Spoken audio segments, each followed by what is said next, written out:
Salam, selamat pagi Pak.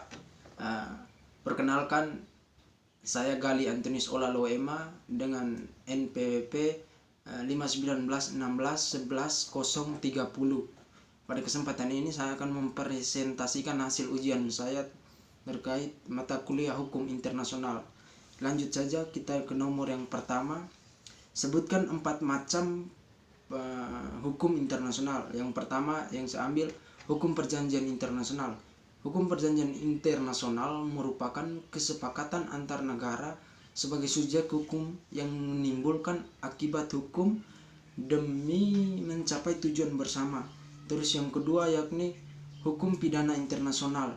Hukum pidana internasional merupakan kumpulan kaidah-kaidah atau asas-asas hukum yang mengatur tentang kejahatan internasional. Terus yang ketiga adalah hukum humaniter, sering disebut sebagai hukum perang atau hukum konflik. Terus yang keempat adalah hukum diplomatik. Hukum diplomatik merupakan kaidah hukum yang mengatur tentang kedudukan dan fungsi misi dari diplomatik. Yang kedua, maksud saya nomor 2 sekarang, jelaskan antara kedaulatan dan hak maupun kewajiban negara dalam hukum internasional.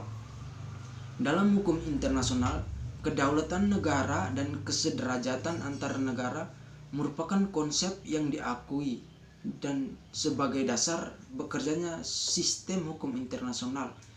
Kedaulatan dan keberadaan dari sebuah negara adalah atribut yang melekat pada negara sebagai subjek hukum internasional. Hukum internasional dalam sebuah negara di mana negara memiliki hak atas penentuan nasib tersendiri. Kedaulatan merupakan hak yang dimiliki untuk melaksanakan yurisdiksi wilayah, sumber daya yang dimiliki negara sebagai konsekuensi kedaulatan yang dimiliki. Terus terkait kewajiban, negara sejauh memperoleh hak terkait kedaulatannya, negara sebagai subjek hukum internasional yang berdaulat memiliki kewajiban untuk tidak melakukan intervensi masalah kepada negara lain untuk mencegah terjadinya hal tersebut. Negara harus memperlakukan semua orang di wilayahnya dengan memperhatikan HAM yang berlaku. Nomor 3 sekarang, sebutkan jenis-jenis kebebasan diplomatik, kekebalan diplomatik.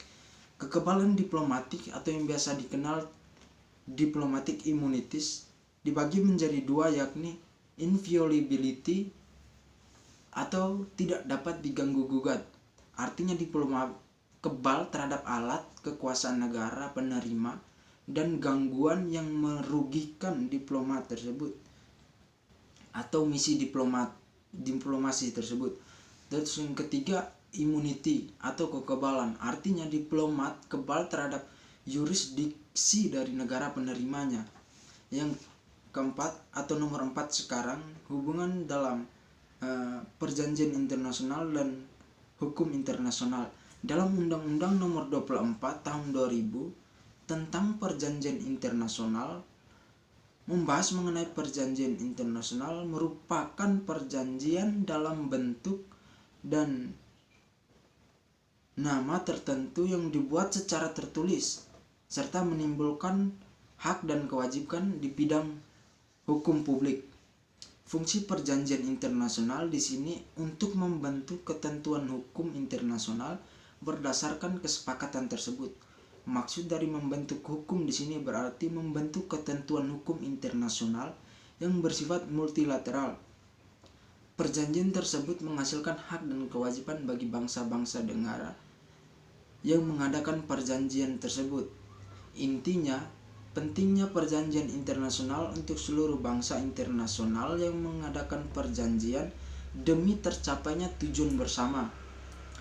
Pada dasarnya fungsinya agar memperoleh pengakuan secara umum dari anggota, yang kedua sebagai sumber hukum internasional, yang ketiga sebagai sarana untuk menjalin kerjasama internasional, yang keempat memudahkan peluang transaksi dan komunikasi antar negara. Nomor yang terakhir, nomor 5, sumber hukum internasional. Sumber hukum internasional itu ada beberapa, yakni yang pertama terkait traktat. Traktat merupakan perjanjian di bawah hukum internasional oleh beberapa pihak, yakni negara. Terus yang kedua, kebiasaan internasional atau international customer law, yang diakui sebagai hukum yang bersifat umum dan harus diterima sebagai hukum.